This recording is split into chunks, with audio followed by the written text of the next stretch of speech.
আপন মানুষগুলো আপনার চোখের সামনে বদলে গেছে, আপনার বন্ধুগুলো আপনার সাথে পল্টি নিয়েছে। দুনিয়াতে সবাইকে পর পর মনে হচ্ছে। হ্যাঁ, সময় এটা কিন্তু সবার আসে, যখন আপনার কাছে অর্থ ফুরিয়ে যাবে, ক্ষমতা ফুরিয়ে যাবে, আপনার সম্পদ ফুরিয়ে যাবে, তখন দেখবেন আসল মানুষগুলার চেহারা। কারণ মানুষ তো আপনাকে ভালোবাসে না, আপনার সম্পদ আর ক্ষমতাকে ভালোবাসে, আপনার পাওয়ার আর আপনার অবস্থানকে ভালোবাসে। এজন্য মানুষের ভালোবাসার সময়সীমা হচ্ছে তদ্দূর যদ্দূর আপনি দিতে পারবেন। দেওয়া বন্ধ, ভালোবাসার সীমানাও বন্ধ হয়ে গেছে। এজন্য যখন কষ্টের হৃদয়টা ভরে উঠবে, আপন মানুষ বদলে যাচ্ছে, দেখেছেন চোখ দিয়ে ঝরঝর করে পানি চড়াচ্ছেন, ঠিক ওই মুহূর্তে এমন একটা কথা আছে দুনিয়াতে, যে কথাটা আপনি যদি একবার বলতে পারেন, দেখবেন গোটা দুনিয়ার সুকুন আল্লাহ আপনাকে দিয়েছেন। সেটা কি জানেন? আমার কাউকে লাগবে না, আমার কাউকে প্রয়োজন নাই, কারো দরকার আমার নাই, আমার সাথে আমার আল্লাহ আছে। এই কথাটা মুহূর্তে আপনার সমস্ত দুঃখকে, সমস্ত কষ্টকে আপনার ভুলিয়ে দেবে। আপনার ভেতরে একটা হাউসলা পয়দা করবে, একটা সাহস পয়দা হবে, আশার বাতি জ্বেলে উঠবে। কারণ দুনিয়াতে যার আল্লাহ আছে তার আর কারো প্রয়োজন হয় না। কথা বলেন ঠিক না? যারা ধৈর্য ধারণ করে, আল্লাহ তাদের সঙ্গী, তাদের বন্ধু তাদের সাথে আছে। ধৈর্য এটা এমন একটা নিয়ামত, এই ধৈর্যের মাধ্যমে বান্দারা সবচেয়ে বড় নিয়ামত আল্লাহর পক্ষ থেকে হাসিল করেছে। এখন বলেন, আমাদের সবচেয়ে কমতি হচ্ছে এই ধৈর্য। আমরা একটু সবর করতে পারি না, একটু ধৈর্য ধারণ করতে পারি না, অথচ আল্লাহ বলছেন ইন্নাল্লাহা মাআস সাবিরিন, আল্লাহ ধৈর্যকারীদের সাথে আছে।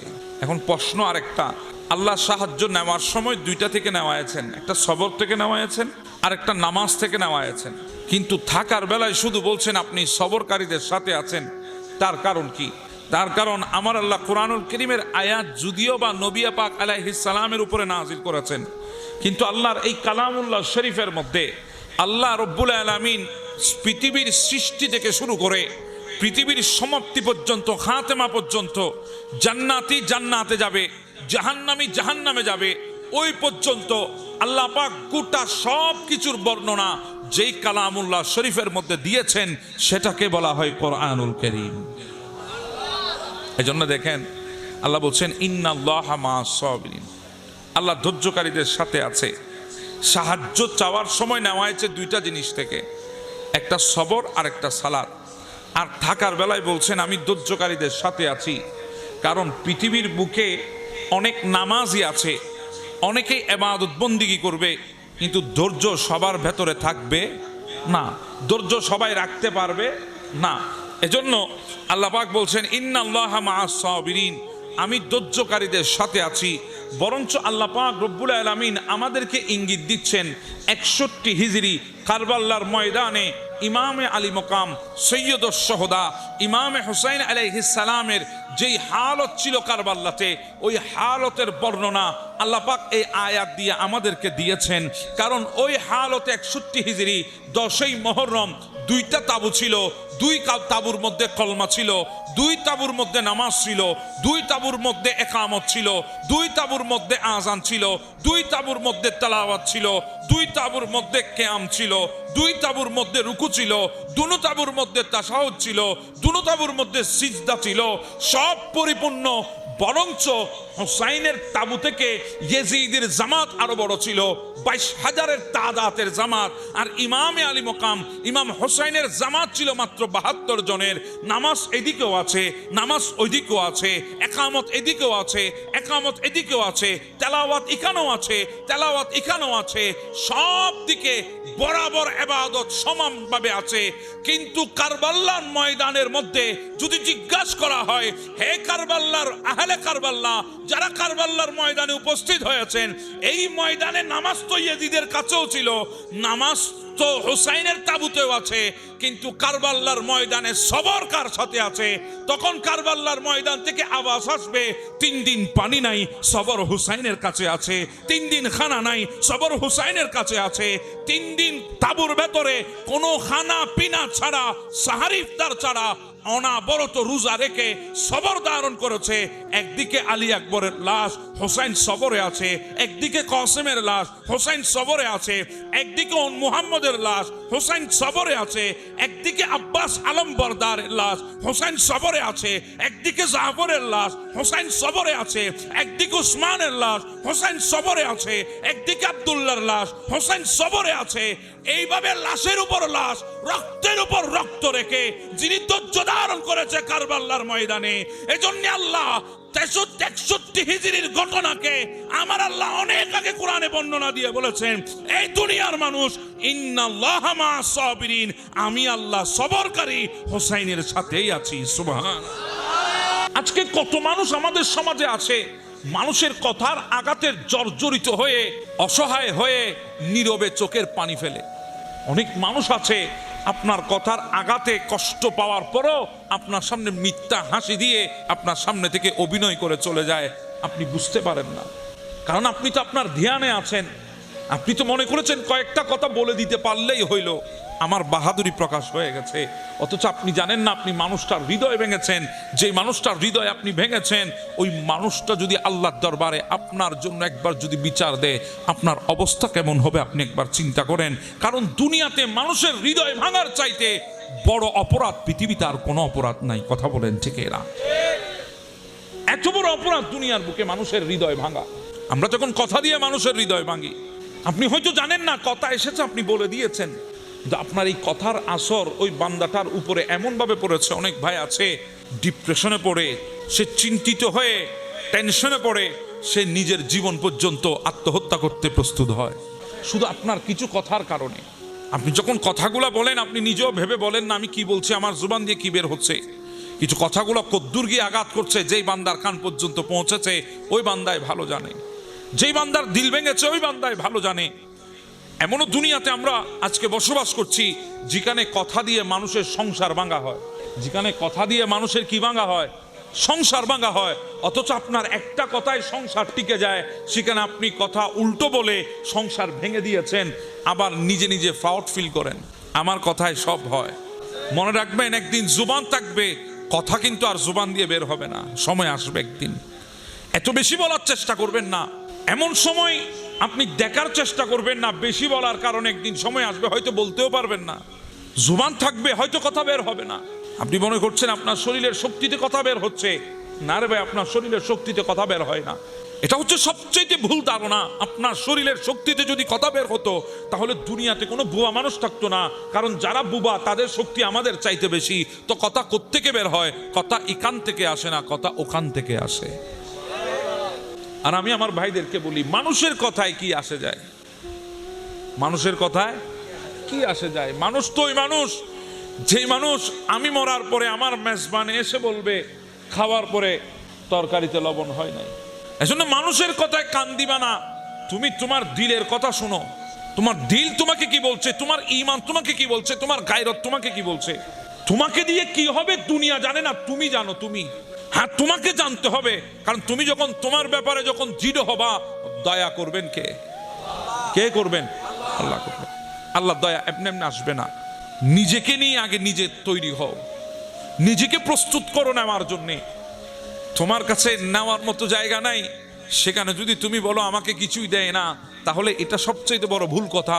নেওয়ার মতো নিজেকে প্রস্তুত করো।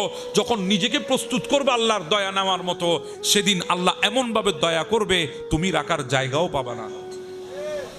অনেকে তো বলে আজকে দোয়া কবুল হয় না।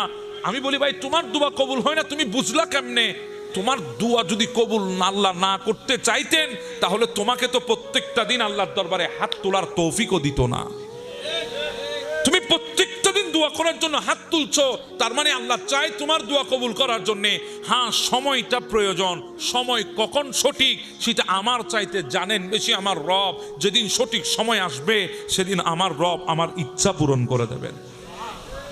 দুনিয়ার দুয়ারে গিয়ে আপনি চেয়েছেন, একবার থেকে দুইবার, তিনবার থেকে চারবার, পাঁচবার থেকে ছয়বার চেয়েছেন, ওই দুয়ারটা বিরক্ত হবে। কিন্তু পৃথিবীর একটা দুয়ার আছে, যেই দুয়ার আপনি যত চাইবেন তত খুশি হয়। কারণ তিনি এমন এক দাতা যিনি দিতে পারাটাকে পছন্দ করেন। আহলে বাইত আল্লাহ পাক ইনাদেরকে আমাদের জন্য মডেল বানিয়েছেন। এজন্য আমার নবী বিদায় হজের ভাষণে বলেছেন দুইটা জিনিস রেখে যাচ্ছি, একটা কিতাবুল্লাহ আর একটা আমি নবীর আহলে বাইত, আমি নবীর পরিবার। এর পেছনে কারণ হচ্ছে আহলে বাইতের প্রত্যেকটা কদম ছিল কোরআন ও সুন্নাহ মোতাবেক। আহলে বাইত দুনিয়ার জমিনে নিজেদের জীবন যাপন করেছেন একমাত্র কোরআন ও সুন্নাহর উপরে। এজন্য দেখবেন যুগে যুগে যখন ইসলাম কুণ্ঠাসা হয়েছে, দুর্বল হয়েছে, আমার নবীর এই আওলাদগুলা ইসলামকে জিন্দা করার জন্য ভূমিকা রেখেছেন। শুধু কারবালাতে ইমামে আলী মাকাম শাহাদাত বরণ করে ইসলামকে জিন্দা করেছেন এমনটা না। ডক্টর আল্লামা ইকবাল বলছেন ইসলাম জিন্দা হোতা হে হার কারবালা কি বাত। শুধু একটা কারবালা ইসলাম জিন্দা হয় নাই, যখনই সংকট আসবে তখনই কারবালা হবে, আর ওই কারবালার ময়দানে একজন আমার নবীর আওলাদ নেতৃত্ব দেবেন। এভাবেই ইসলাম দুনিয়ার বুকে প্রতিষ্ঠা হয়েছে। এখনো পর্যন্ত আমরা যে ইসলামের উপরে আছি, চিন্তা করেন এখানে যদি শাহিনচে সিরিকুত যদি তশরিফ না আনতেন আমাদের অবস্থা কি হতো? আপনি চিন্তা করেন এখানে যদি গৌসুল আজম মাইজমান্ডারে যদি এই জমিনে না আসতেন তাহলে আমাদের অবস্থা কি হতো? রসুলের আওলাদগুলো আমাদেরকে ঈমান সালামত রাখার জন্য লক্ষ মাইল পাড়ি দিয়ে আমাদের কাছে পাড়ি জমিয়ে এসেছেন শুধু আমাদের ঈমানকে জিন্দা রাখার জন্য। এটা আমার নবীর বড় দয়া, আমার নবী আমাদের কাছে রেখে গেছেন। এজন্য আমার নবী বলছেন আনা শাজারাতুন, আমি নবী গাছ, আমি নবী গাছ। আমরা গাছ চিনি তো, আমাদের আশেপাশে অনেকগুলা গাছ আছে না? একটা গাছ হইতে হলে কয়েকটা জিনিসের প্রয়োজন হয়। একটা গাছের গোটা লাগে, একটা গাছের কলি লাগে, একটা গাছের ফল লাগে, একটা গাছের পাতা লাগে, সবগুলা হলেই একটা গাছ হওয়া যায়। কথা বলেন ঠিক না?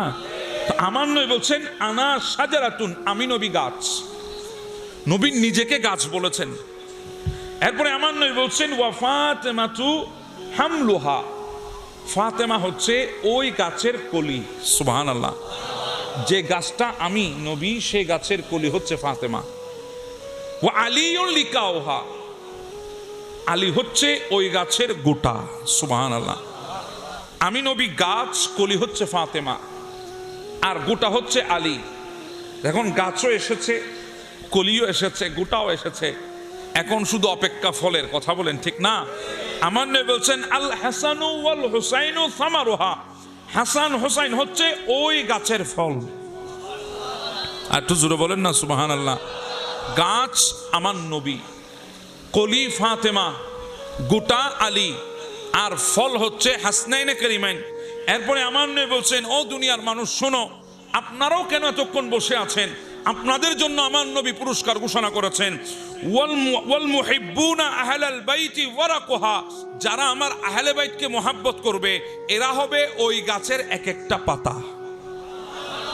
যারা আহলে বাইতকে মোহাব্বত করবে তারা হবে ওই গাছের এক একটা পাতা। এরপরে আমার নবী বলছেন হুম ফিল জান্নাতি হাক্কা হাক্কা, যারা ওই গাছের পাতা হবে আমি নবী ঘোষণা দিচ্ছি এরা সবাই জান্নাতি হবে। আর একটু জোরে বলি না সুবহানাল্লাহ। তো এই আহলে বাইতকে মোহাব্বত করার মাধ্যমে, ভালোবাসার মাধ্যমে আল্লাহ পাক আমাদেরকে জজা দিয়েছেন, নবী পাক আমাদেরকে জান্নাতি বলে ঘোষণা দিয়েছেন। জোরে বলেন সুবহানাল্লাহ।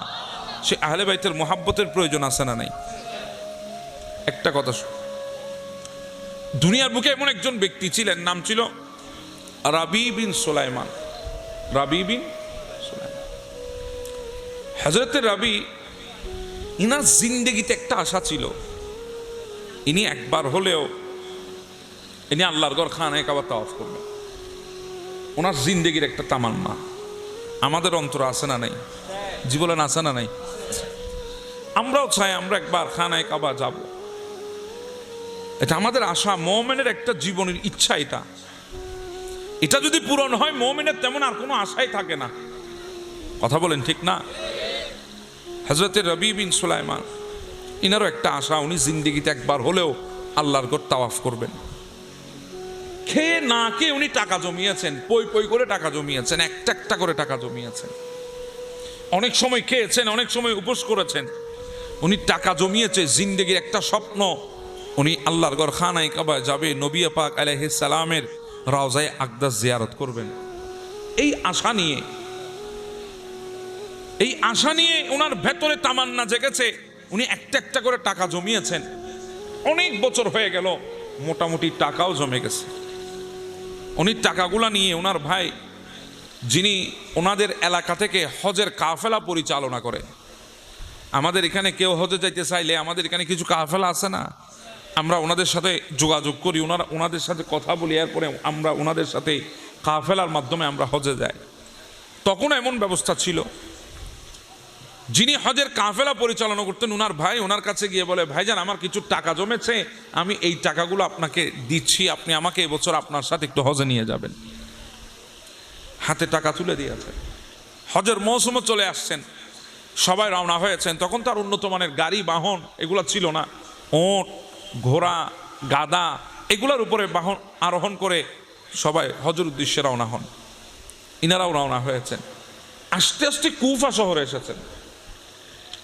বগদাদের একটা বড় শহরের মধ্যে একটা শহর হচ্ছে কুফা। ইরাকের জমিনে কয়েকটা বড় বড় শহর আছে, যেমন বগদাদ একটা শহর, কুফা একটা শহর, বাসারা একটা শহর, এভাবে অনেকগুলা শহরের মধ্যে একটা শহর হচ্ছে কুফা শহর, অনেক বড় শহর। ওখানে এসে ওনারা যাত্রা বিরতি দিয়েছেন। তো বলা হলো, যদি যার কোনো কিছু প্রয়োজন হয় তাহলে এখান থেকে ক্রয় করে নাও, সংগ্রহ করে নাও, কারণ আমরা সামনে আর কোনো বিরতি দেব না, আর বড় কোনো বাজারও আমরা পাবো না, আমরা সোজা রওনা হব হানায় কাবার উদ্দেশ্যে। সবাই যার যার মতো করে কুফার বাজারে ঘুরছেন, কিছু প্রয়োজনীয় জিনিস যদি লাগে নিয়ে নিচ্ছেন।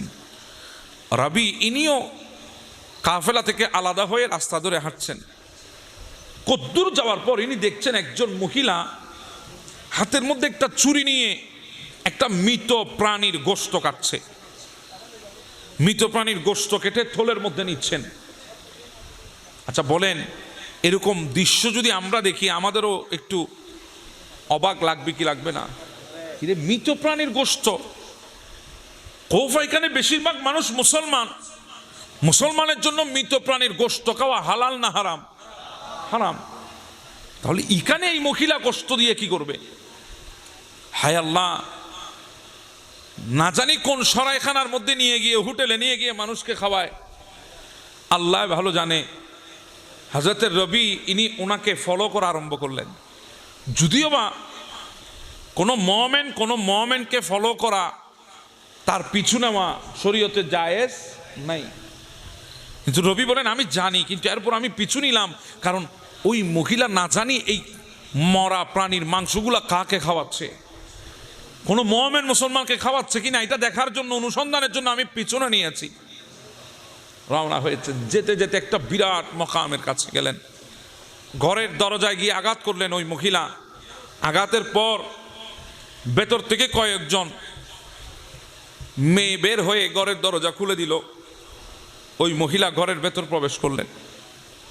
প্রবেশ করার পর ওই মহিলা ওই ঘরের ভেতরে গিয়ে গোশতের থলোটা ওই মেয়েগুলার হাতে দিয়ে বলছেন, যাও তোমরা রান্না করে এগুলা খাও। রবি বলেন, আমি দরজার কিনার থেকে সরে আমি জানলা দিয়ে উকি দিয়ে দেখে আছি ভেতরে কি হচ্ছে। দেখতেছি ওই মহিলাটা ওই মেয়েদের মা। হায় আল্লাহ, মা হয়ে মরা প্রাণীর গোশত মেয়েকে তুলে দিচ্ছে রান্না করার জন্যে। এমনও বুঝি নিষ্ঠুর মানুষ পৃথিবীতে আসে? রবি বলে, মা আমি তো জানি মুমিনের ঘরের জানলা দিয়ে উকি দিয়ে দেখা শরীয়তে জায়েজ নাই, কিন্তু এরপর আমি দেখতেছি, কারণ এই মরা প্রাণীর মাংস আল্লাহ না করুক কোনো মুমিন আর পেটে যাতে না যায়, হারাম যাতে কেউ না খায়। আমি ঘরের দরজায় এসে আঘাত করলাম, ঘরের দরজা খোলা হলো। একটা ওই মহিলা বের হলেন। বাবা, কে আপনি? বলে, আমার নাম রবি, আপনি আমাকে চিনবেন না, আমি অনেক দূর থেকে এসেছি। কেন এসেছেন? বলে, মা আমি একটা প্রশ্ন করার জন্য এসেছি আপনার কাছে। মা, আপনি তো মুসলমান, আপনি কি জানেন না মরা প্রাণীর গোশত খাওয়া হারাম? বলে, হ্যাঁ জানি তো। তাহলে আপনি মরা প্রাণীর গোশত এনে আপনার মেয়ের হাতে তুলে দিয়েছেন, আরো বলছেন রান্না করার জন্য। মা, এটা কেন, কিসের জন্যে? তখন ওই মহিলা ডাক দিয়ে বলছেন, বাবা আপনার কাজে আপনি যান, আমার কাজ আমাকে করতে দেন। বলে, না, আপনি যদি প্রশ্নের উত্তর না দেন আমি ঘরের চৌকাঠ ছাড়বো না, আমাকে একটু বলেন। বলে, বাবা আমার স্বামী অনেক বড় একজন ধনাঢ্য মানুষ ছিলেন, বড় পয়সাওয়ালা ছিলেন, ভালোই আমাদের দিনকাল যাচ্ছিল। হঠাৎ একদিন আমার স্বামী দুনিয়া থেকে চলে গেছে, যা আমাদের জন্য রেখে গেছে ওগুলো আমরা কিছুদিন আমরা আমাদের প্রয়োজনে খরচ করেছি। যখন শেষ হয়ে গেছে আমি নিরুপায় হয়ে মানুষের বাড়িয়ে বাড়িয়ে কাজ করেছি। আজকাল মানুষও আমাকে কাজে নিতে চায় না, রবি বলেন কেন নিতে চাই না? বলে বাবা আপনি তো রসুলুল্লাহকে চিনেন। বলে কেন চিনবো না, আমি রসুলুল্লাহর উম্মত দিওয়ানা, আমি তো রসুলুল্লাহর জন্য জান দিতে প্রস্তুত আছি, আমি তো রসুলুল্লাহর প্রেমিক আশেক, কেন রসুলুল্লাহকে চিনবো না? বলে ওই রসুলুল্লাহর রক্ত হচ্ছে আমার শরীরে, আমি রসুলের আওলাদ, আমি সৈয়দ জাদি, আমি রসুলের আওলাদ।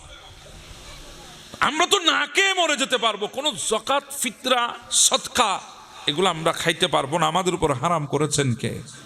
আল্লাহ। এগুলো আমাদের জন্য না, এগুলো আমরা বুক করতে পারবো না, এগুলো আমাদের জন্য আসে নাই। আমরা মানুষের কাছে কোনো সাহায্যের জন্য হাত পাততে পারি না। আজকে 3 দিন হয়ে গেছে আমার গুড়ার চুলার মধ্যে আগুন জ্বলে না। আমার মেয়েগুলো খোদায় আছে। আমি জানি মৃত প্রাণীর গোশত খাওয়া হারাম, কিন্তু এটাও জানি যদ্দূর কাইলে জিন্দেগি বাঁচবে তদ্দূর খাওয়া যাবে। মজবুর হয়ে কেউ নিরুপায় হয়ে যদি অসহায় হয়ে কেউ যদি যান বাঁচানোর জন্য মৃত প্রাণীর গোশত খেতে চায় খেতে পারবে তদ্দূর যদ্দূর ওই বান্দার খেলে যান বাঁচবে। সেজন্য আমি নিরুপায় হয়ে মৃত প্রাণীর গোশত এনে আমার মেয়েদেরকে দিয়েছি রান্না করার জন্য। তখন ওই রবি ঢাক দিয়ে বলে মা একটু আমাকে সময় দেবেন, আমি একটু আসবো। এই কথা বলে রবি দৌড় দিলেন আর চিৎকার করে করে কাঁদতেছেন আর বলতেছেন আমার নবীর আওলাদ কুফার জমিনে উপোস থাকবে আর আমি টাকা খরচ করে নবী পাকের দরবারে যাব। যদি আমার নবী ডাক দিয়ে বলে রবি আমার আওলাদ মৃত প্রাণীর গোশত খায় আর তুই টাকা খরচ করে আমার কাছে এসেছো, তখন আমি কি উত্তর দেব? আমার তো কোনো জবাব থাকবে না। আমি আর হজে যাব না, আমি আমার ভাই থেকে হজের টাকাগুলা নিয়ে আলে রসুলের জন্য আমি হাদিয়া নিয়ে আসবো। সুবহানাল্লাহ। গেলেন ভাইয়ের কাছে, গিয়ে বলেন ভাই আমি হজে যাব না, আমাকে আমার টাকাগুলা ফেরত দেন। বলে রবি কি হলো? তোমার জীবনের সবচেয়ে বড় ইচ্ছা। আমি দেখেছি অনেক সময় তুমি খেয়েছো, অনেক সময় তুমি খাও নাই। তুমি একটা একটা করে টাকা জমিয়েছো শুধুমাত্র আল্লাহর ঘর খানায় খাওয়া যাওয়ার জন্যে। আজকে এমন কি হয়েছে তোমার, তুমি হজে যাবা না? কুফা পর্যন্ত এসে বলে না ভাই আমি যাব না, আমার টাকাগুলো আমাকে দিয়ে দেন। তখন মানুষ বলা বলে আরম্ভ করেছে, বলে রবি মনে হয় বড় শহরে এসে সে দুনিয়ার মায়ায় পড়ে গেছে, মনে হয় কোনো নারীর সৌন্দর্যের মোহে তাকে ধরেছে, সেজন্য হজে না গিয়ে সে কুফায় থাকতে চায়। তখন রবি কথাগুলো শুনে বলে দুনিয়া তোমরা আমাকে যতই অপবাদ দাও দাও, কোনো অসুবিধা নাই, তোমাদের কোনো অপবাদের জবাব আমি দেব না। তোমরা মনে করছো আমি দুনিয়ার দিকে রওনা হয়েছি, কিন্তু আমার আল্লাহ এবং আল্লাহ রসুল জান আমি কোন দিকে রওনা হয়েছি। আমি কোনো উত্তর তোমাকে দেব না। এজন্য দেখবেন আমাদের সমাজে কিছু মানুষ আছে যারা না বুঝে না জেনে আরেকজন মানুষ সম্পর্কে মন্দ কথা বলে। আছে না নাই? কথার আঘাতে মানুষের হৃদয়টাকে কান কান করে দেয়। আমি এমনও দেখেছি অনেক মানুষ এমন আজগবি কথা বলে, এমন অযৌক্তিক কথা বলে যেই কথার সাথে ওই মানুষের কোনো সম্পর্ক নাই। এমনও মানুষ দেখেছি ওই মানুষটার কান পর্যন্ত পৌঁছানোর জন্য উদ্দেশ্য করে কথাগুলা বলে। কিন্তু আপনি কি একবারও ভেবে দেখেছেন আপনার কথাগুলো ওই মানুষের দিলে লাগলে ওই মানুষের দিলটার কি অবস্থা হবে? আজকে কত মানুষ আমাদের সমাজে আছে মানুষের কথার আঘাতের জর্জরিত হয়ে অসহায় হয়ে নীরবে চোখের পানি ফেলে। অনেক মানুষ আছে আপনার কথার আঘাতে কষ্ট পাওয়ার পরও আপনার সামনে মিথ্যা হাসি দিয়ে আপনার সামনে থেকে অভিনয় করে চলে যায়, আপনি বুঝতে পারেন না। কারণ আপনি তো আপনার ধ্যানে আছেন, আপনি তো মনে করেছেন কয়েকটা কথা বলে দিতে পারলেই হইল, আমার বাহাদুরি প্রকাশ হয়ে গেছে। অথচ আপনি জানেন না আপনি মানুষটার হৃদয় ভেঙেছেন। যে মানুষটার হৃদয় আপনি ভেঙেছেন ওই মানুষটা যদি আল্লাহর দরবারে আপনার জন্য একবার যদি বিচার দেয় আপনার অবস্থা কেমন হবে আপনি একবার চিন্তা করেন। কারণ দুনিয়াতে মানুষের হৃদয় ভাঙার চাইতে বড় অপরাধ পৃথিবীতে আর কোনো অপরাধ নাই। কথা বলেন ঠিক এরা? এত বড় অপরাধ দুনিয়ার বুকে মানুষের হৃদয় ভাঙা। আমরা যখন কথা দিয়ে মানুষের হৃদয় ভাঙি, আপনি হয়তো জানেন না কথা এসেছে আপনি বলে দিয়েছেন, কিন্তু আপনার এই কথার আসর ওই বান্দাটার উপরে এমনভাবে পড়েছে। অনেক ভাই আছে ডিপ্রেশনে পড়ে, সে চিন্তিত হয়ে টেনশনে পড়ে, সে নিজের জীবন পর্যন্ত আত্মহত্যা করতে প্রস্তুত হয়। আছে না নাই? শুধু আপনার কিছু কথার কারণে, শুধু আপনার কিছু কথার কারণে। আজকে আমাদের অনেক যুবক ভাই নিজের জিন্দেগিকে তুচ্ছ মনে করে, আপনি যখন কথাগুলো বলেন আপনি নিজেও ভেবে বলেন না আমি কি বলছি, আমার জুবান দিয়ে কি বের হচ্ছে। কিছু কথাগুলো কদ্দুর গিয়ে আঘাত করছে, যেই বান্দার কান পর্যন্ত পৌঁছেছে ওই বান্দায় ভালো জানে, যেই বান্দার দিল ভেঙেছে ওই বান্দায় ভালো জানে। এমনও দুনিয়াতে আমরা আজকে বসবাস করছি যেখানে কথা দিয়ে মানুষের সংসার ভাঙা হয়। জি বলেন না, যেখানে কথা দিয়ে মানুষের কি ভাঙা হয়, সংসার ভাঙা হয়। অথচ আপনার একটা কথায় সংসার টিকে যায়, সেখানে আপনি কথা উল্টো বলে সংসার ভেঙে দিয়েছেন, আবার নিজে নিজে প্রাউড ফিল করেন আমার কথায় সব হয়। আসে না নাই? মনে রাখবেন একদিন জুবান থাকবে, কথা কিন্তু আর জুবান দিয়ে বের হবে না। সময় আসবে একদিন, এত বেশি বলার চেষ্টা করবেন না। এমন সময় আপনি দেখার চেষ্টা করবেন না, বেশি বলার কারণে একদিন সময় আসবে হয়তো বলতেও পারবেন না। জুবান থাকবে হয়তো কথা বের হবে না। আপনি মনে করছেন আপনার শরীরের শক্তিতে কথা বের হচ্ছে, না রে ভাই, আপনার শরীরের শক্তিতে কথা বের হয় না। এটা হচ্ছে সবচেয়ে ভুল ধারণা। আপনার শরীরের শক্তিতে যদি কথা বের হতো তাহলে দুনিয়াতে কোনো বুবা মানুষ থাকতো না, কারণ যারা বুবা তাদের শক্তি আমাদের চাইতে বেশি। তো কথা কোত্থেকে বের হয়? কথা এখান থেকে আসে না, কথা ওখান থেকে আসে। অসুবিধা হচ্ছে আপনাদের? আর আমি আমার ভাইদেরকে বলি, মানুষের কথায় কি আসে যায়? মানুষের কথায় কি আসে যায়? মানুষ তো ওই মানুষ, যেই মানুষ আমি মরার পরে আমার মেজবানে এসে বলবে খাওয়ার পরে তরকারিতে লবণ হয় নাই। কথা বলেন ঠিক না? মানুষ তো এতটুকু। এজন্য মানুষের কথায় কান দিবা না, তুমি তোমার দিলের কথা শোনো। তোমার দিল তোমাকে কি বলছে, তোমার ঈমান তোমাকে কি বলছে, তোমার গায়রত তোমাকে কি বলছে। তোমাকে দিয়ে কি হবে দুনিয়া জানে না, তুমি জানো। তুমি দুনিয়া জানে না তোমাকে দিয়ে কি হবে, একমাত্র তুমি জানো তোমাকে দিয়ে কি হবে। তোমার ব্যাপারে দুনিয়া জানার আগে তুমি জানো। হ্যাঁ, তোমাকে জানতে হবে, কারণ তুমি যখন তোমার ব্যাপারে যখন দৃঢ় হবা, দয়া করবেন কে? কে করবেন? আল্লাহ করবেন। আল্লাহ দয়া এমনি এমনি আসবে না। নিজেকে নিয়ে আগে নিজে তৈরি হও, নিজেকে প্রস্তুত করো নেওয়ার জন্যে। তোমার কাছে নেওয়ার মতো জায়গা নাই, সেখানে যদি তুমি বলো আমাকে কিছুই দেয় না, তাহলে এটা সবচেয়ে বড় ভুল কথা। নেওয়ার মতো নিজেকে প্রস্তুত করো। যখন নিজেকে প্রস্তুত করবে আল্লাহর দয়া নেওয়ার মতো, সেদিন আল্লাহ এমনভাবে দয়া করবে তুমি রাখার জায়গাও পাবা না। অনেকে তো বলে আজকে দোয়া কবুল হয় না। আমি বলি ভাই, তোমার দোয়া কবুল হয় না তুমি বুঝলা কেমনে? তোমার দোয়া যদি কবুল আল্লাহ না করতে চাইতেন তাহলে তোমাকে তো প্রত্যেকটা দিন আল্লাহর দরবারে হাত তোলার তৌফিকও দিত না। তুমি প্রত্যেকটা দিন দোয়া করার জন্য হাত তুলছো, তার মানে আল্লাহ চায় তোমার দোয়া কবুল করার জন্য। হ্যাঁ, সময়টা প্রয়োজন। সময় কখন সঠিক সেটা আমার চাইতে জানেন বেশি আমার রব। যেদিন সঠিক সময় আসবে সেদিন আমার রব আমার ইচ্ছা পূরণ করে দেবেন। দুনিয়ার দুয়ারে গিয়ে আপনি চেয়েছেন, একবার থেকে দুইবার, তিনবার থেকে চারবার, পাঁচবার থেকে ছয়বার চেয়েছেন, ওই দুয়ারটা বিরক্ত হবে। কিন্তু পৃথিবীর একটা দুয়ার আছে, যেই দুয়ার আপনি যত চাইবেন তত খুশি হয়, কারণ তিনি এমন এক দাতা যিনি দিতে পারাটাকে পছন্দ করেন। দিতে পারাটাকে কি করেন? পছন্দ করেন। এই জন্য মানুষের কথায় কান দিবা না। মানুষ অনেক কথা বলবে। মানুষ তো এমন মানুষ যারা মেজবান এসে খাওয়ার পরে মানুষের বলে তরকারিতে লবণ হয় নাই। এটাই মানুষের কথা, ইদ্দুর মানুষের কথা। মানুষের কথায় কান দিবা না। অনেক কথাই তো কান দিয়েছেন, একটা কথা আমার শুনেন আজকে। যখন হৃদয়টা সবচেয়ে বেশি কষ্টে ভরে উঠবে, মনে হবে দুনিয়ার সাহারা আপনি হারিয়ে ফেলছেন, আপন মানুষগুলো আপনার চোখের সামনে বদলে গেছে, আপনার বন্ধুগুলো আপনার সাথে পল্টি নিয়েছে, দুনিয়াতে সবাইকে পর পর মনে হচ্ছে। হ্যাঁ, সময় এটা কিন্তু সবার আসে। এমন সময় সবার আসে, সবার জীবনে একবার না একবার আসে, যখন আপনার কাছে অর্থ ফুরিয়ে যাবে, ক্ষমতা ফুরিয়ে যাবে, আপনার সম্পদ ফুরিয়ে যাবে, তখন দেখবেন আসল মানুষগুলার চেহারা। কথা বলেন ঠিক না? কারণ মানুষ তো আপনাকে ভালোবাসে না, আপনার সম্পদ আর ক্ষমতাকে ভালোবাসে, আপনার পাওয়ার আর আপনার অবস্থানকে ভালোবাসে।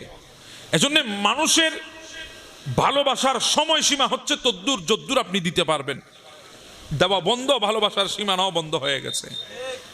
এজন্য যখন কষ্টের হৃদয়টা ভরে উঠবে, আপন মানুষ বদলে যাচ্ছে, দেখেছেন চোখে চোখ দিয়ে ঝরঝর করে পানি চড়াচ্ছেন, ঠিক ওই মুহূর্তে এমন একটা কথা আছে দুনিয়াতে, যে কথাটা আপনি যদি একবার বলতে পারেন, দেখবেন গোটা দুনিয়ার সুকুন আল্লাহ আপনাকে দিয়েছেন। সেটা কি জানেন? আমার কাউকে লাগবে না, আমার কাউকে প্রয়োজন নাই, কারো দরকার আমার নাই, আমার সাথে আমার আল্লাহ আছে। এই কথাটা মুহূর্তে আপনার সমস্ত দুঃখকে, সমস্ত কষ্টকে আপনার ভুলিয়ে দেবে। আপনার ভেতরে একটা হাউসলা পয়দা করবে, একটা সাহস পয়দা হবে, আশার বাতি জ্বেলে উঠবে। কারণ দুনিয়াতে যার আল্লাহ আছে তার আর কারো প্রয়োজন হয় না। কথা বলেন ঠিক না? একটা নারে তাকবীর দেন, আমাদের হুজুর আসতেছেন, একটা নারে তাকবীর দেন।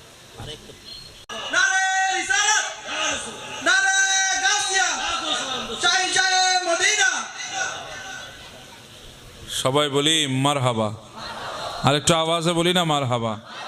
আজকের মাহফিলে সম্মানিত প্রধান আলোচক, আপনাদের সবারই সুপরিচিত সুন্নিয়তের বলিষ্ঠ কণ্ঠস্বর, হাজার যুবকের প্রাণের স্পন্দন, হযরতুল্লামা জনাবে মাওলানা শেখ সৈয়দ মোহাম্মদ মুকাররম বারি সাহেব কেবলা তশরিফ এনেছেন। সবাই বলি মারহাবা। আল্লাহ হুজুরের তশরিফ আওয়ারিকে কবুল আর মঞ্জুর করে নিন। একটু জোরে বলেন না আমিন। আল্লাহুম্মা সাল্লি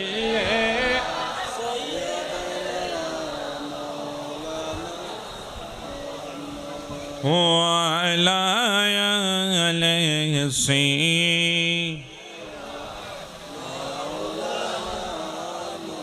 हाल मेरा कुछ भी हो, मेरा यकीदा है यही, बख्शे वाएगी मुझे तेरी मोहब्बत ऐ हुसैन। আল্লাহুম্মা বদ্দা আয়োজন গই বদ্দা চলে ইউন লেইন চলে ইন না ইকান নন্য নিকে লইন। আল্লাহুম্মা সাল্লি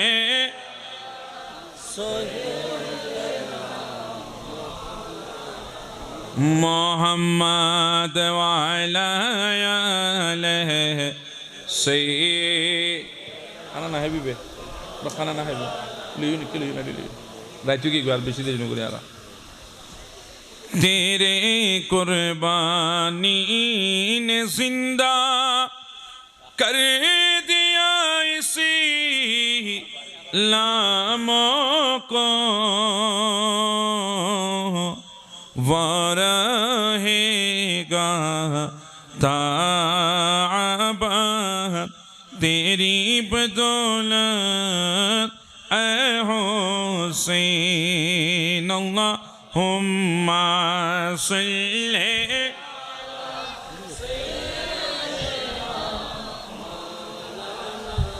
मुहम्मद व अला आलिहि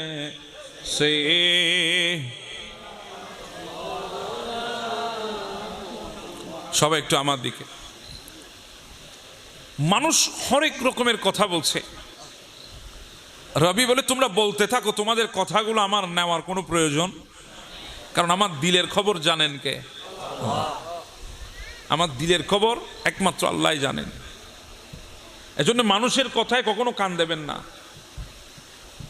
আপনি নিজের কাছে নিজে সঠিক হন, নিজের কাছে নিজে ঠিক হন, নিজের প্রত্যেকটা কাজের ব্যাপারে নিজে আশাবাদী হন যে আমার এই কাজটার মাধ্যমে আমার আল্লাহ আল্লাহ রসুল খুশি হবে। এই জিনিসটা যদি আপনার ভেতরে থাকে, দুনিয়ার কথায় আপনাকে কান দিতে হবে না। দুনিয়া তো কত কথাই বলে। এই দুনিয়া তো সেই দুনিয়া যেই দুনিয়া আমার নবীকে পর্যন্ত অপবাদ দিয়েছে। কথা বলেন ঠিক না? এই দুনিয়া সেই দুনিয়া যেই দুনিয়ায় ইমামে আলী মকাম ইমাম হোসাইনকে শহীদ করা হয়েছে। দুনিয়া তো অনেক কথা বলবে, দুনিয়ার কথা কান দিয়ে শোনার কোনো প্রয়োজন নাই। আপনি আপনার কাছে সঠিক হন, আপনি নিজেই নিজে শিওর হন আপনার প্রত্যেকটা কর্মকাণ্ড দ্বীনের জন্যে। এইটুকু যদি আপনার ভেতরে সঠিক থাকতে পারেন, তাহলে দুনিয়ার কোনো কথায় আপনার কিছু আসে যায় না। যেটা বলছিলাম, রবি ইনি বলেন তোমরা বলো, আমাকে অপবাদ দাও, আজকে কোনো অসুবিধা নেই, আমার এগুলো শোনারও কোনো দরকার নাই। ইনি টাকাগুলা নিয়ে উনি সোজা চলে গেলেন বাজারে, কিছু জিনিসপাতি ক্রয় করেছেন, কিছু মুদির দোকানের জিনিস নিয়েছেন, কিছু কাঁচামাল নিয়েছেন, কিছু তরি তরকারি গোশত নিয়েছেন, কিছু আটা ময়দা নিয়ে, কিছু কাপড় চোপড় নিয়ে যেই টাকাগুলো বেঁচে গেছে সেগুলো একটা ময়দার প্যাকেটের মধ্যে তিনি রেখে দিয়েছেন।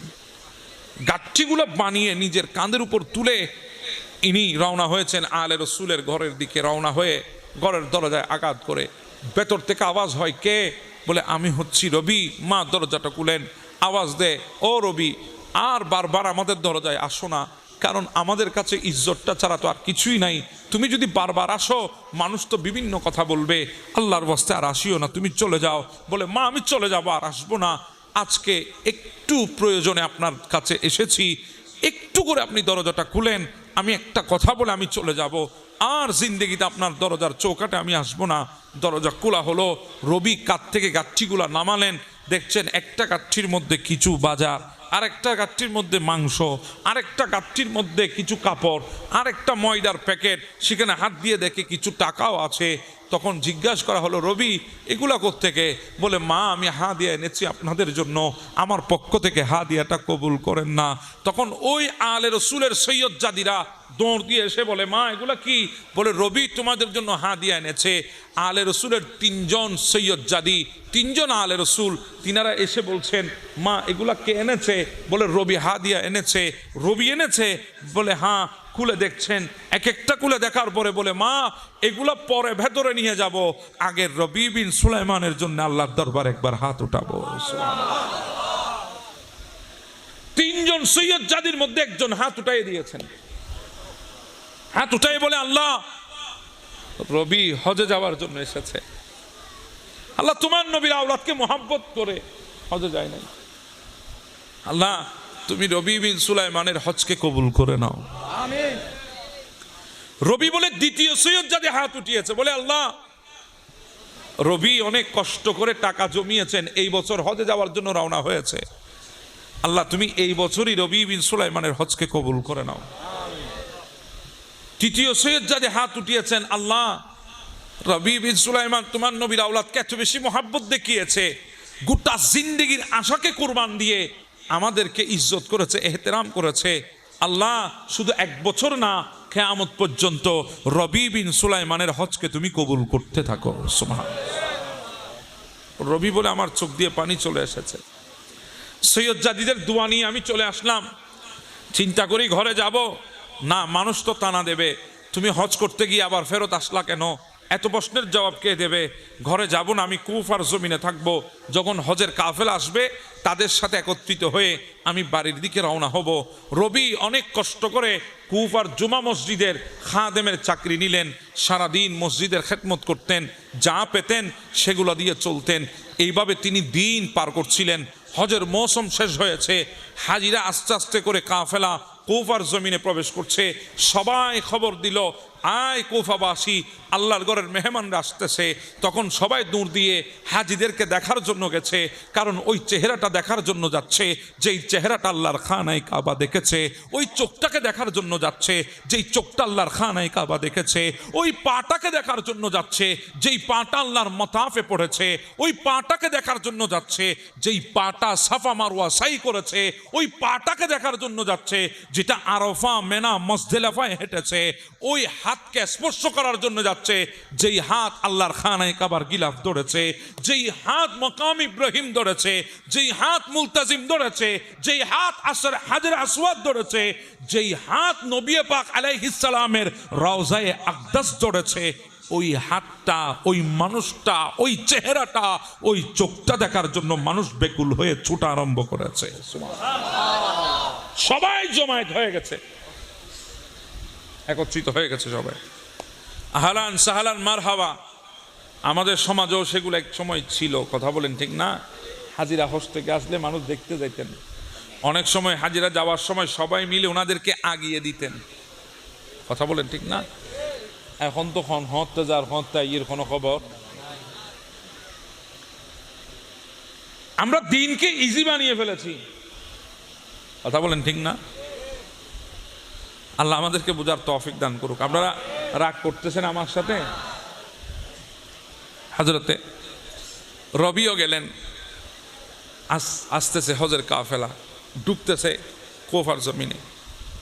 হঠাৎ রবি বিন সুলাইমানের ভাইদের যে কাফেলা ছিল ওই কাফেলাও আসছে। আসার পর একজন এসে বলে, কিরে রবি, তুমি আমাদের সাথে না গিয়ে তুমি কাদের সাথে হজে গিয়েছ? সুবহানাল্লাহ। রবি হয়রান হয়ে তাকিয়ে আছে, কিরে আমি আবার হজে গেলাম কখন? আরেকজন এসে বলে, রবি, তোমাকে আমি আরফার ময়দানে দেখেছি, অনেক ডাকাডাকি করেছি, তুমি আমার ডাকের সাড়া দাও নাই। রবি বিন সুলাইমানের ভাই এসে বলে, ভাই তুই আমার সাথে যাবি না, অন্য কাফেলার সাথে যাবি, সেটা বললে তো হতো। তোকে আমি মতাফে দেখেছিলাম, আমার ডাক শুনে তুই কোথায় চলে গেলি?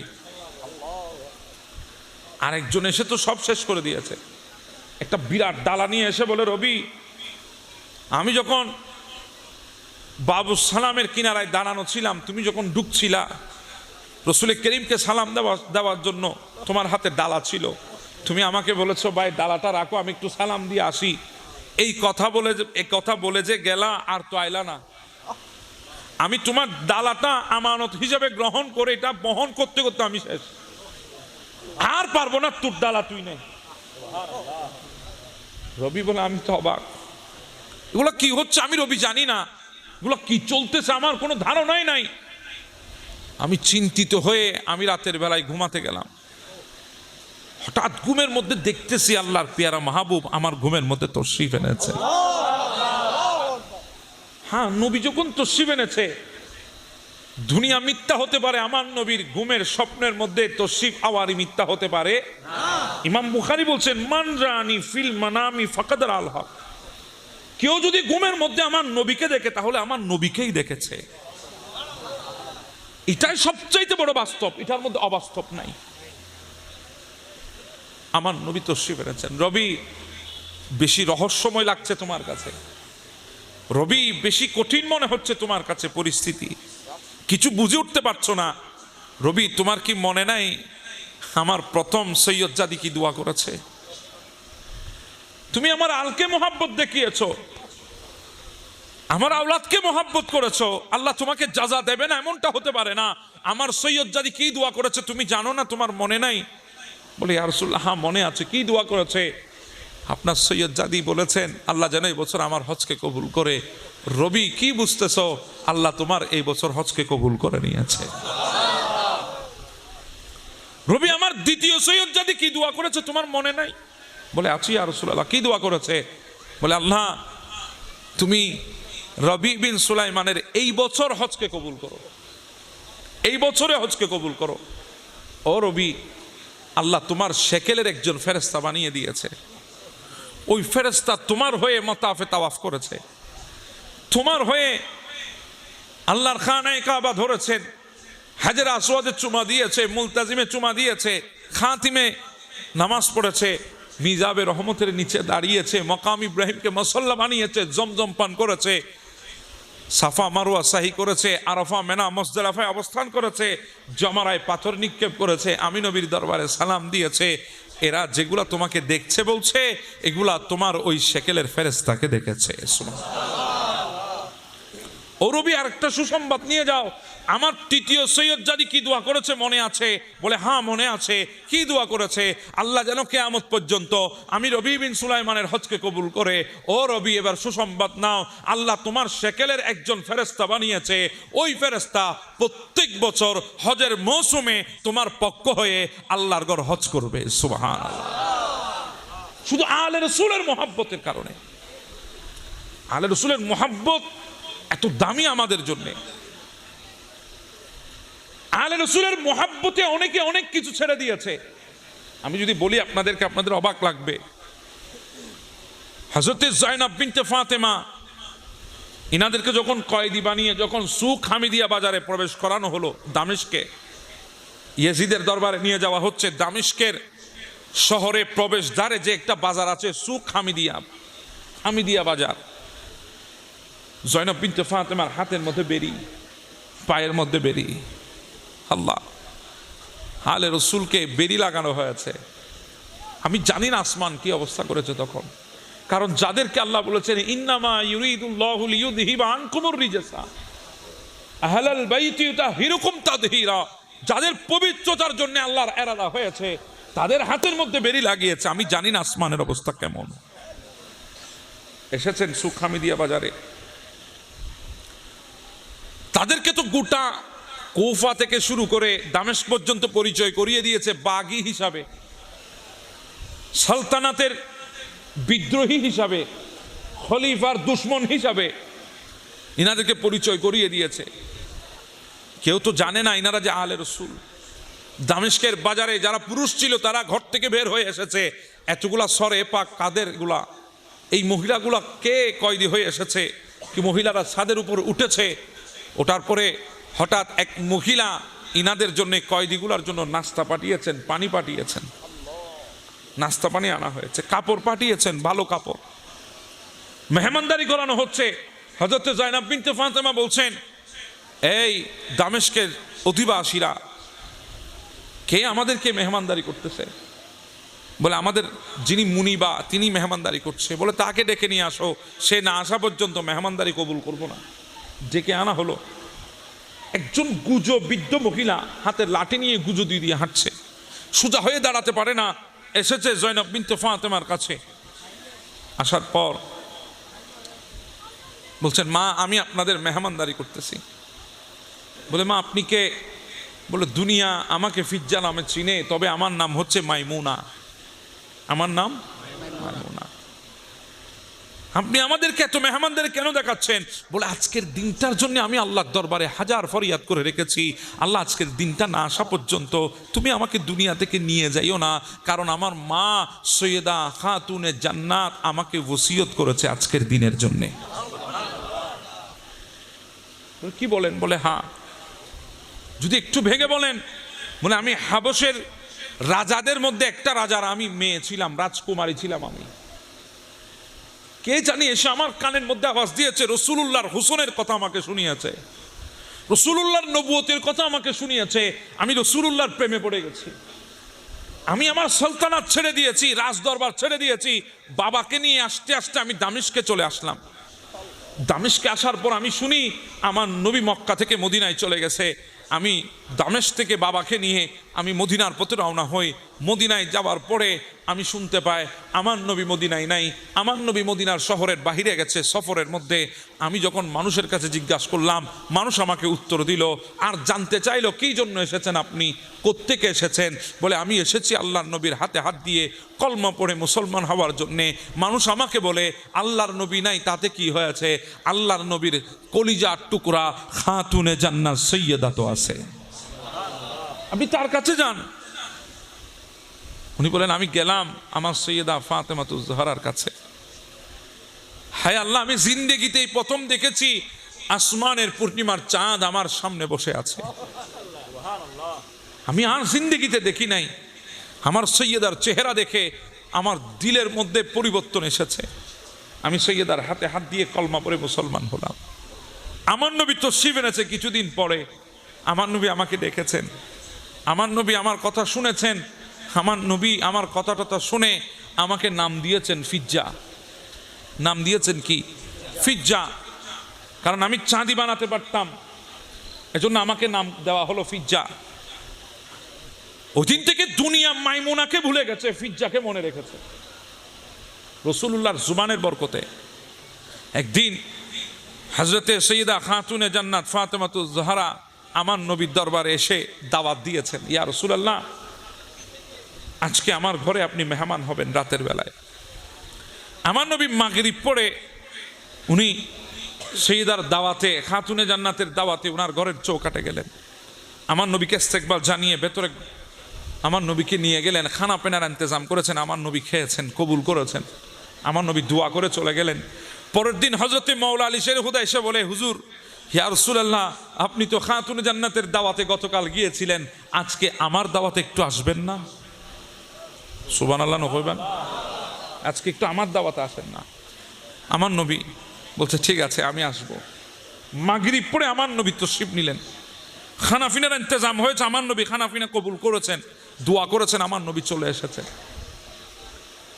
তৃতীয় দিন হযরতে হাসনাইন কারিমাইন আমার নবীর কাছে এসেছেন, ইয়া রাসূলুল্লাহ প্রথম দিন মা আপনাকে দাওয়াত দিয়েছে, দ্বিতীয় দিন আমার বাবা দিয়েছে, আজকে আমরা এসেছি আপনাকে দাওয়াত দেওয়ার জন্য, আজকে কি আপনি আমাদের দাওয়াত কবুল করবেন না?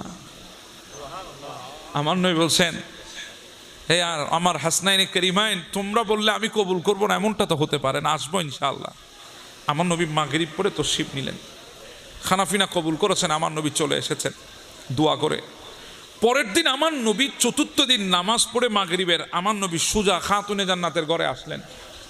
খাতুনে জান্নাতের ঘরের দরজা যখন খোলা হলো, খাতুনে জান্নাত আমার নবীকে দেখে আশ্চর্য হয়ে গেলেন, ইয়া রাসূলুল্লাহ, আজকে আপনি হঠাৎ করে খবর না দিয়ে আমাদের ঘরের চৌকাটে, বলে প্রথম দিন তোমার মেহমান হয়ে এসেছিলাম, দ্বিতীয় দিন আলীর মেহমান হয়ে এসেছিলাম, তৃতীয় দিন আমার কলিজার টুকরা হাসনাইনে কারিমাইনের মেহমান হয়ে এসেছি, আজকে আমি ফিজ্জার মেহমান হয়ে তোমার কাছে এসেছি, আমি ফিজ্জার মেহমান হয়ে এসেছি তোমার কাছে।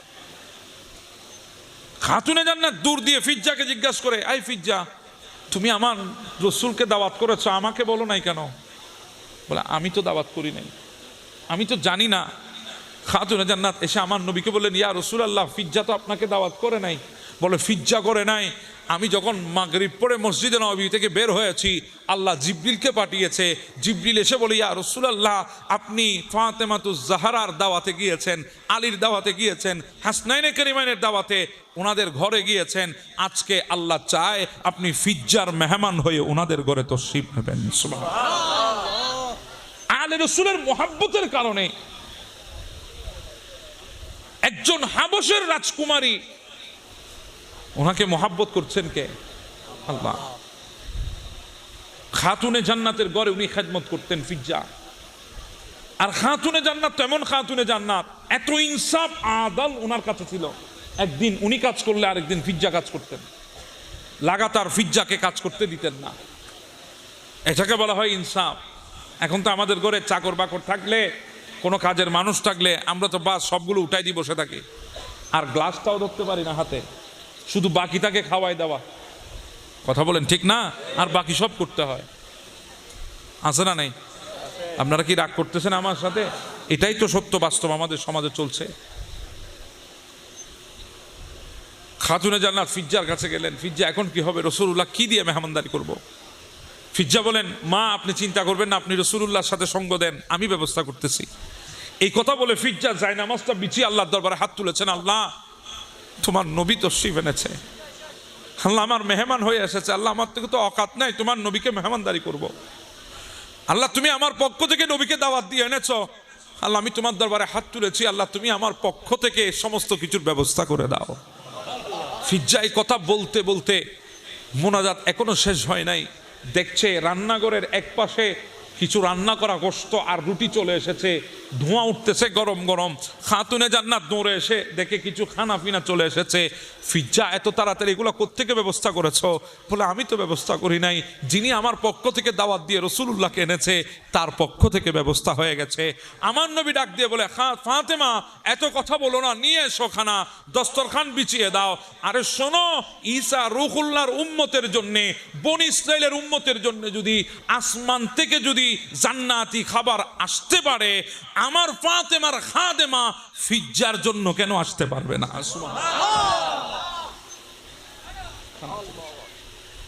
আমার নবী কবুল করেছেন, হাসনাইনে কারিমাইন কবুল করেছেন। ওই ফিজ্জা বলছেন, হাই জায়নব বিনতে ফাতেমা, আই কয়েদি মহিলা,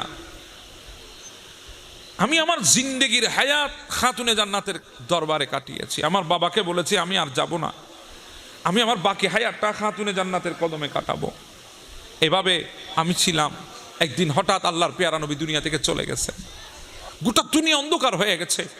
আল্লাহ নবীর এই বিচ্ছেদ খাতুনে জান্নাত সহ্য করতে পারে নাই, অনবরত কাঁদতে কাঁদতে কাঁদতে দুর্বল হয়ে 6 মাসের মধ্যে আমার মা সৈয়দা খাতুনে জান্নাত বিদায় হয়ে যাচ্ছেন, সাকারাতের বিছানায় পড়ে গেছে। আমি মাথার কিনারায় গিয়ে বলি, মা আপনি যদি মদিনায় না থাকেন আমিও থাকবো না, আপনার এই বিরহ আমি সহ্য করতে পারবো না, আমি চলে যাব দামেস্কের দিকে।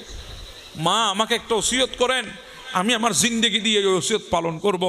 সেদিন আমার মা খাতুনে জান্নাত ওসিয়ত করেছে, আই ফিজ্জা, জিন্দেগিতে যদি কোনো কয়েদি মহিলা দেখো, জিন্দেগিতে যদি কোনো আসামি দেখো, ফিজ্জা যদি সুযোগ হয় একটু মেহমানদারি করবা।